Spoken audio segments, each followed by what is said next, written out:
Loud. Let me go All find right, the go ahead. questions. Oh wait, I have them right there. Okay, so there were a lot of questions for today. So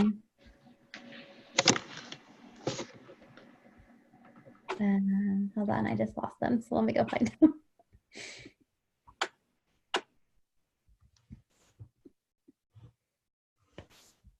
Okay.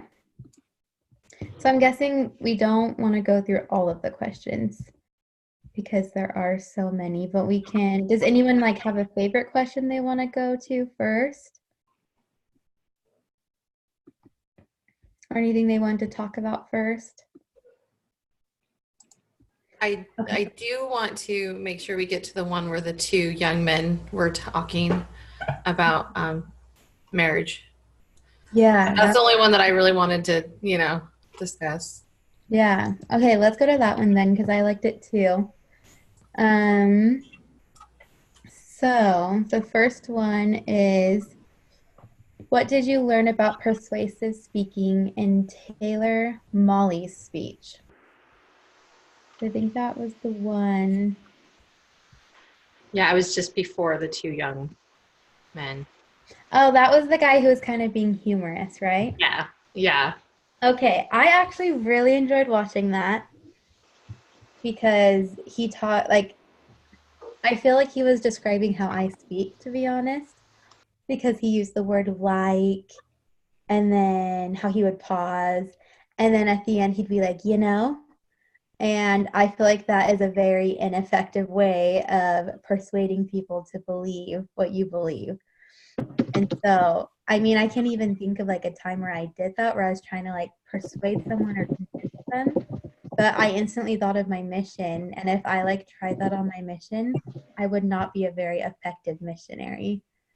And so, like, as an advocate of the family, I was like, wow, that's so important that we're not talking in that way and that we're trying to be professional and really show that we believe what we're saying. What did you guys think of it?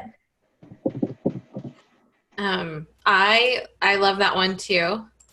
I'm pulling up something that I want to share if I can get a good one of it. Oh shoot. There you go. So I like how he talked. He basically says like we shouldn't just dumb things down because we do that, right? So we don't want to. Sometimes it's either because we don't want to seem like we're, an expert on it or whatnot. But when we do that, we're not being authentic, which is something that we've learned. Like we need to be authentic in our speech. There may be too much to say, and so we have a hard time with being ready because there's just like maybe we have a lot of information, we're not sure how to compact it together.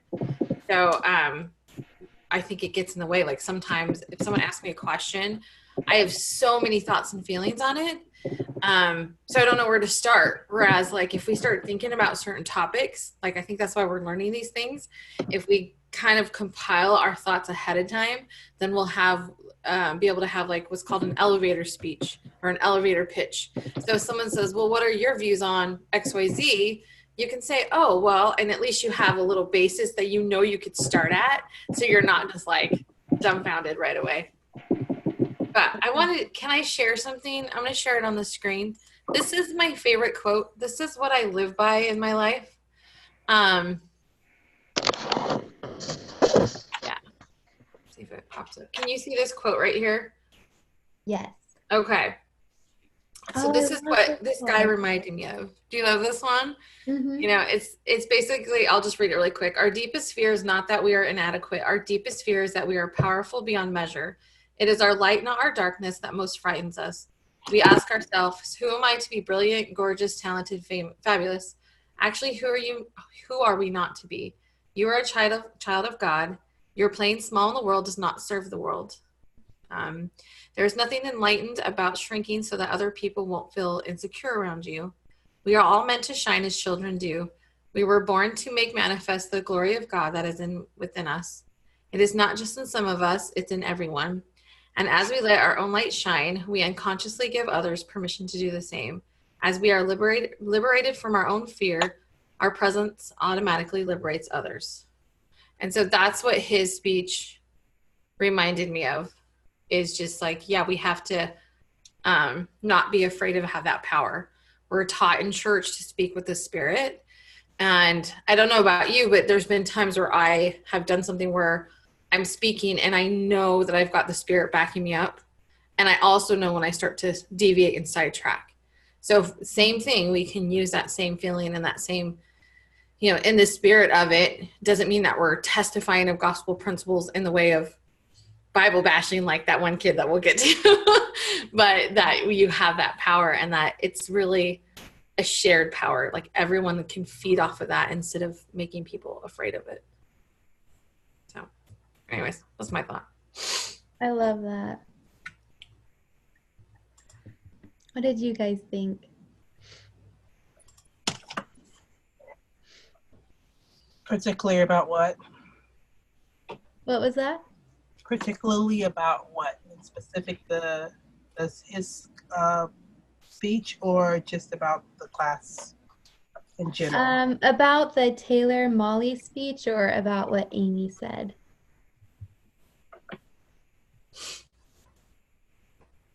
I feel that as long as you're connecting with your audience, that's what matters the most, because how you speak with one group of people might not be the way you speak with another group of people. If you're with your colleagues, you're going to speak one way, but if you're in a room full of, for me, I have to wear different hats. I know that when I'm working with teenage clients, it's not the same way as working with adult clients. Teenage clients, we're learning we have to get on their level to be able to communicate with them. If I'm talking to them like I talk to you guys, my message wouldn't get across to them.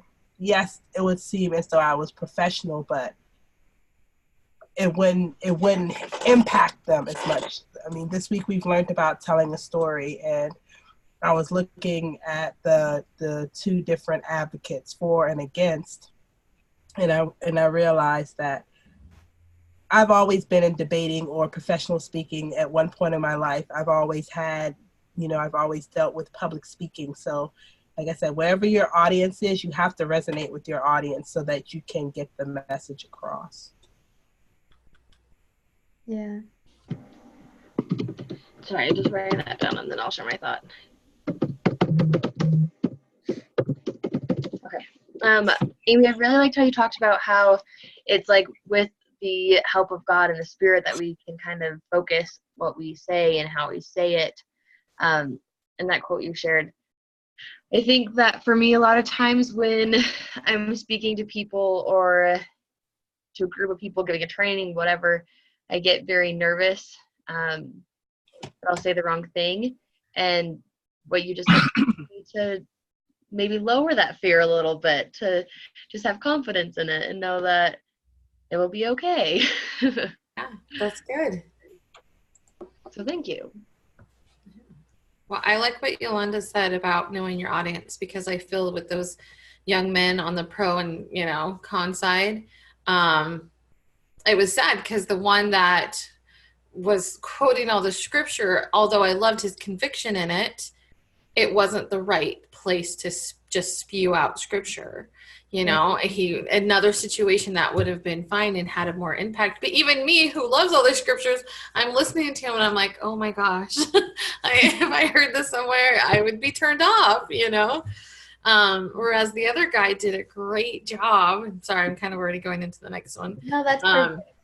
Like he told the narrative and he did that. And he was more confident. Like there was two different confidence, kind of like Kelsey was saying, like, there's a different, like, she could have that confidence now with the Spirit to back it up.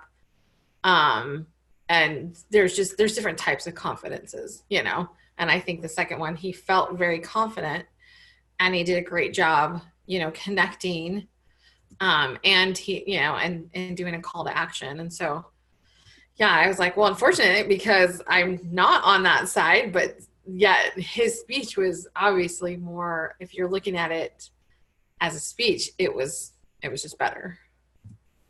Yeah, I think that his was very good because he was storytelling. And like he was just such a good example of that. And I got distracted after watching his. I started watching him on Ellen because Ellen had him on her show. And just going like back to there's a question that said like if you were on the fence when it comes to same-sex marriage, how would you feel after listening to each speech? And I would honestly like, or I did feel like, oh, well, maybe he has a point. Like, maybe like, we should like listen more to people who are actually experiencing being raised by same-sex couples or same-sex parents. I was more drawn to him, to be honest, than I was to the other guy. He just seemed much more approachable to me. What did you guys think of that question? I If you were on the agree. fence. Exactly the same thing. I also was like, wow, if I didn't have the gospel, I would totally be for it. Which I think it goes back to how they presented it. Like Amy was saying, he was just going on and on and on about his scriptures, which are good, but it was kind of confrontational a little bit. It wasn't very friendly and open. Whereas like points like this, when you're on the fence, you kind of lean towards the people who are more open and friendly and are telling you stories and are trying to connect with you versus people who are just spouting facts at you. Yeah. I learned in my other class, this is about the child advocacy, but I'm in another class called Helping Relationships. That's another class for MFT majors. And that class also, which was amazing because we were talking about storytelling in this class, and that class was talking about storytelling and self-disclosure and how that helps the clients to be able to open up more, because telling a story brings out emotion. And we are emotional beings. We thrive off of our emotions. So when you're able to tap into someone's emotions, you're able to draw them in a little bit more. And that's why you also need to know your audience, because you're not going to go into somewhere where the audience is not receptive to what you're saying. You have to know exactly what you need to say to touch base with them, to draw them in. Yeah, I like that.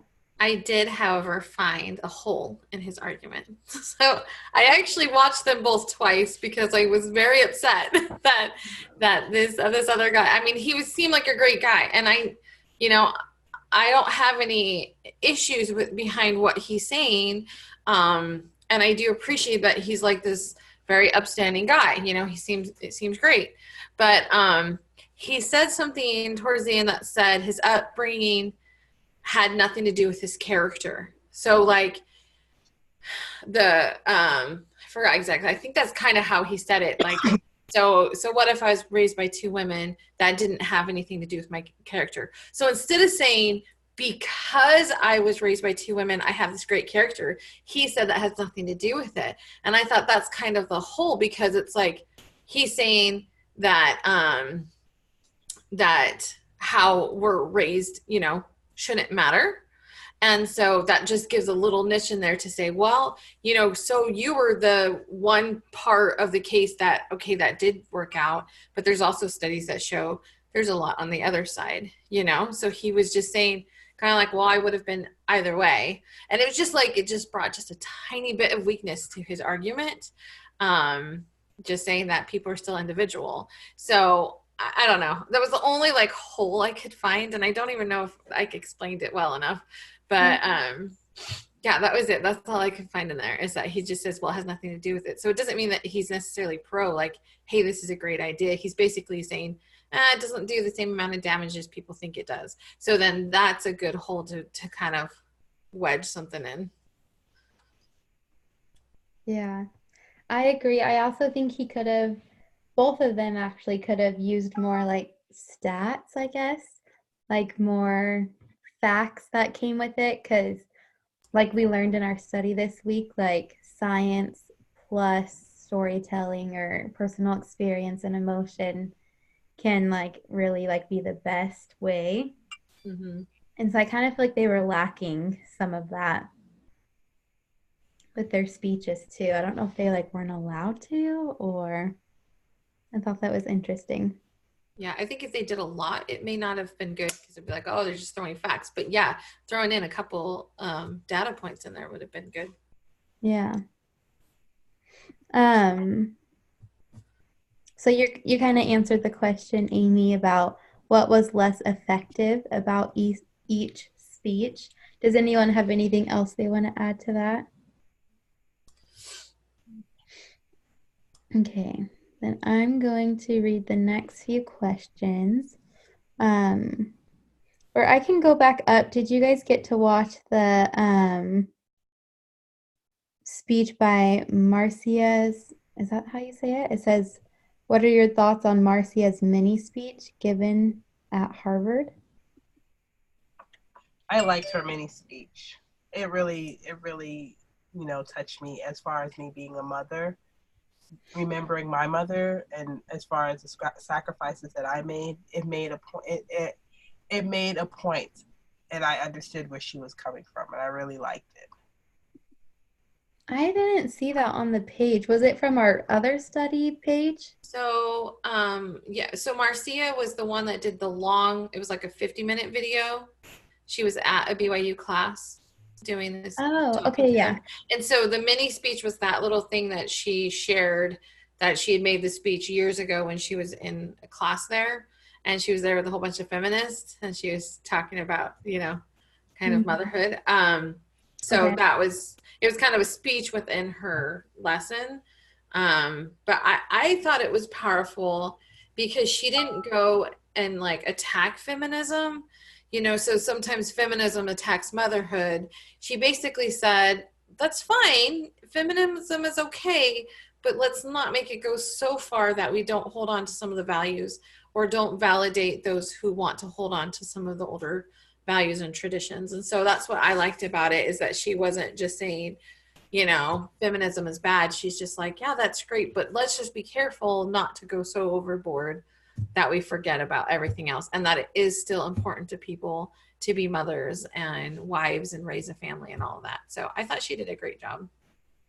Yeah, I really liked her, actually. I'm surprised I didn't remember that part.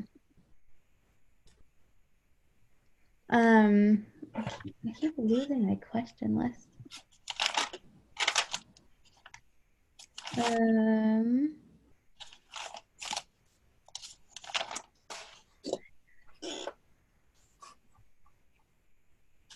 Did we talk about what narrative do you think we in the pro-family movement have adopted?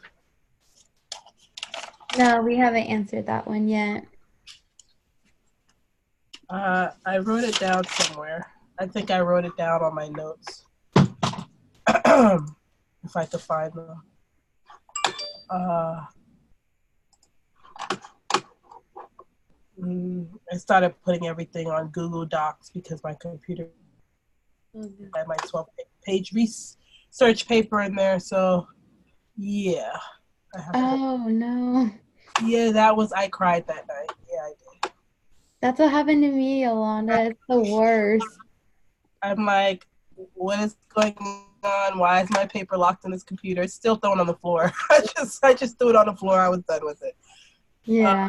So I have to look over here where it is. But I know that I wrote on it because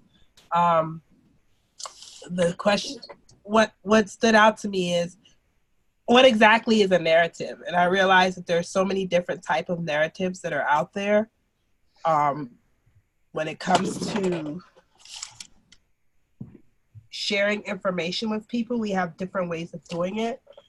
And when I thought about that, I said, well, what is the narrative that we're doing as pro-family? I mean, what are we saying to other people? How are we actually saying it? Because when it comes to sharing our information and advocating, what is our message? What are we believing? And so I was like, okay, we talk about family, but are we also talking about a family? And that my mother-in-law pulled it up too. She's like, okay, let's talk about this ethically. What do you believe? Okay, I believe that children should have parents. Families are the fundamental unit of society. So you're saying family is the fundamental unit of society. So what is a family? Here we go back to that same argument.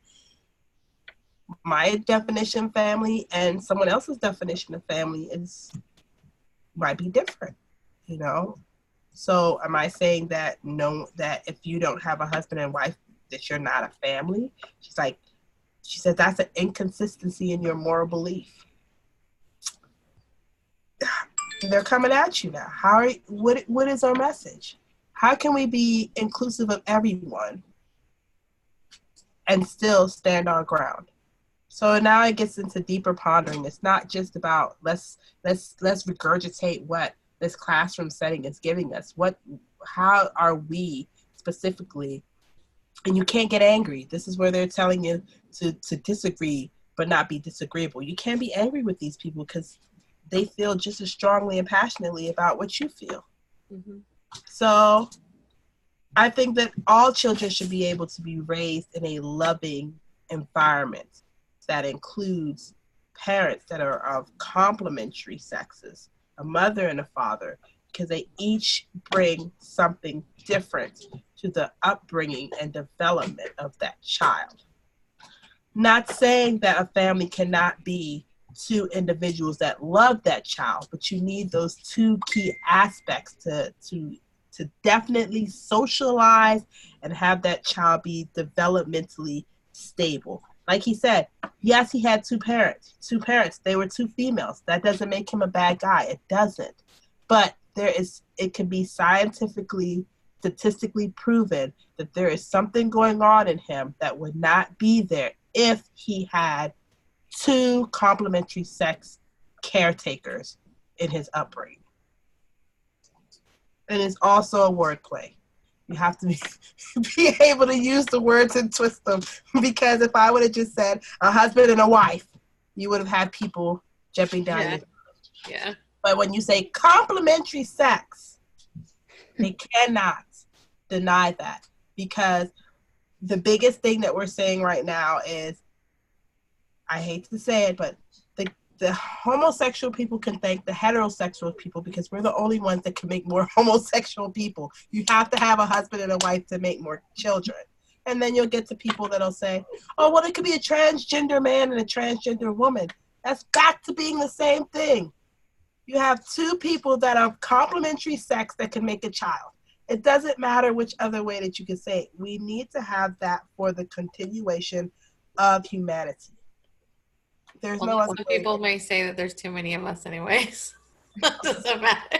And then we can statistically prove how even in China, they're with billions and billions of people, they're still having a shortage of childbirth, and their population is declining, even though they have a ban which only allows families to have one child.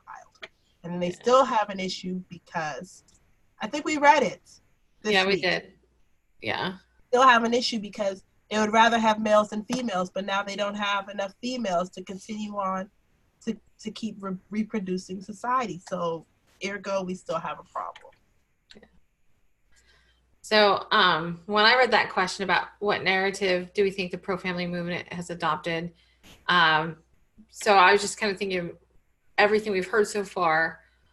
How are they framing, the movement? And I mean, they really are framing it as the most stable family will be the intact family that has the mother and father of complementary sex.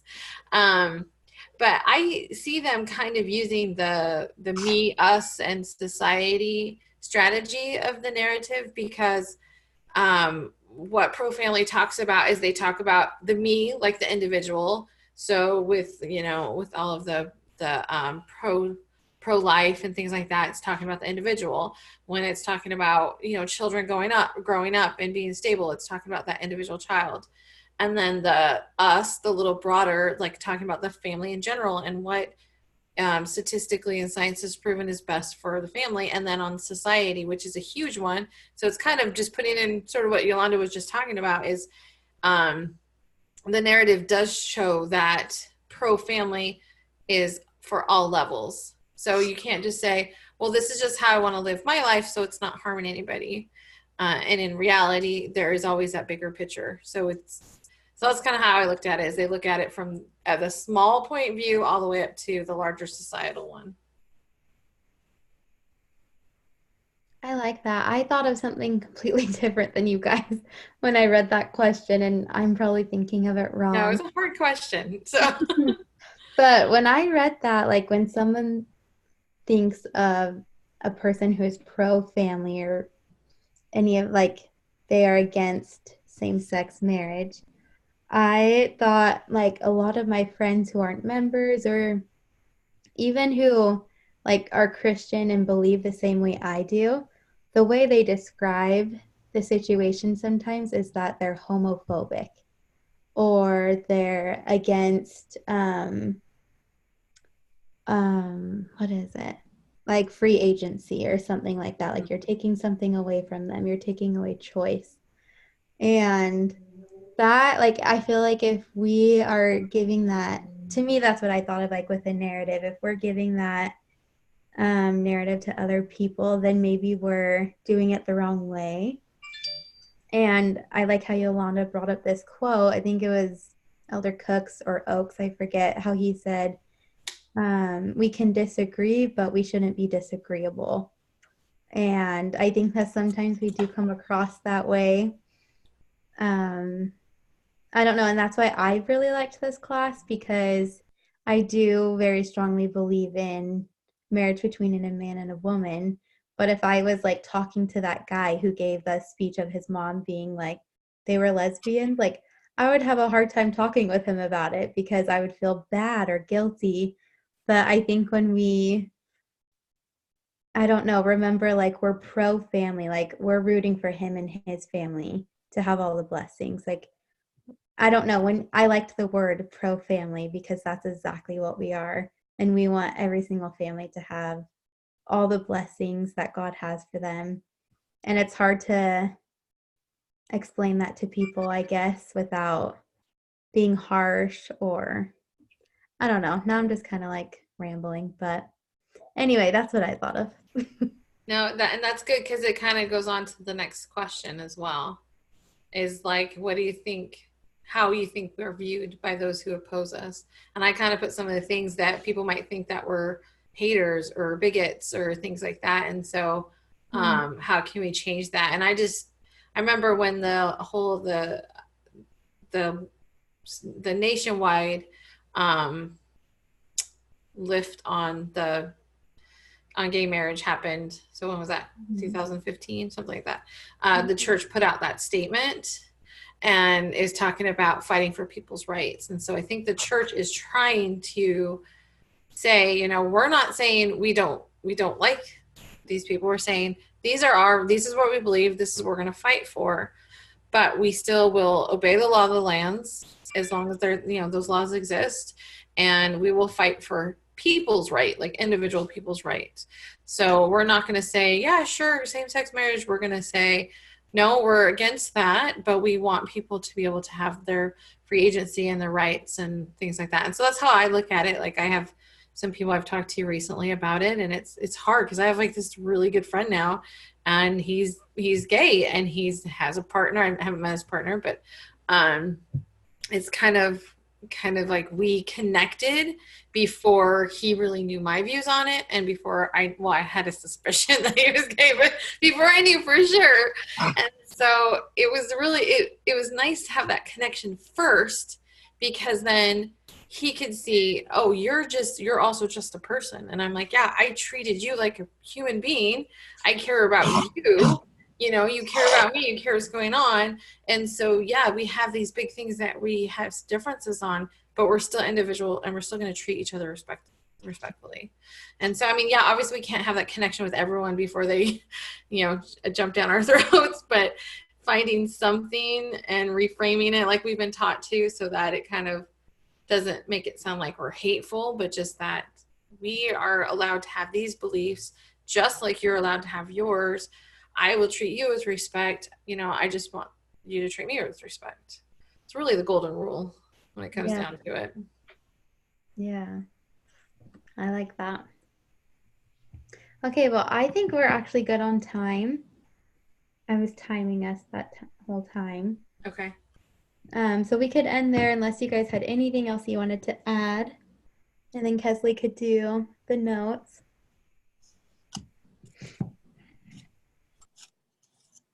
Okay, I will jump into the notes then. So first question, what narrative do you think that we pro-family movement have adopted? Is it effective? Sharing information with people, there are a lot of different ways that we can share information. The best way is to do it in a non-offensive way, kind of being broad in our statements, but specific. Family is very fundamental to the unit of society. It varies depending on the people who are giving that definition, but it needs to be inclusive of everybody, but we need to stand our ground in our beliefs. Framing the movement as the most stable family will be intact with a mother and father meet a society.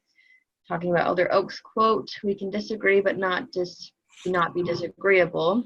When we remember we are pro-family, we are rooting for the family to have the blessings that God has for them. And then the next question briefly talked about, how do you think we are viewed by those who oppose us? How can we change that narrative?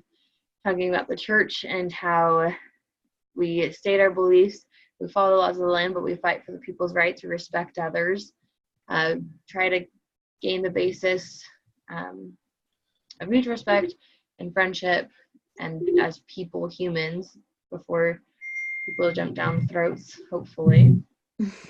And then going to Marcia's mini speech at Harvard, and then talking about how it reminded Yolanda of her mother and the sacrifices that she makes and that her mother made, and that the point was made and it was clear and she was able to connect to it. And then she didn't tear down the opposing side, rather she talked about how let's not make it go too far on the overboard of being feminists. Both are feminists. There's nothing wrong with it, but it's not necessarily right. I don't know how to say that nicely. Then what did you learn about perspective speaking in Taylor May's speech? So he kind of paused, and it was kind of speech just like he was normal talking. It wasn't very effective. So we need to make sure that we were being professional when we give our speeches and talks.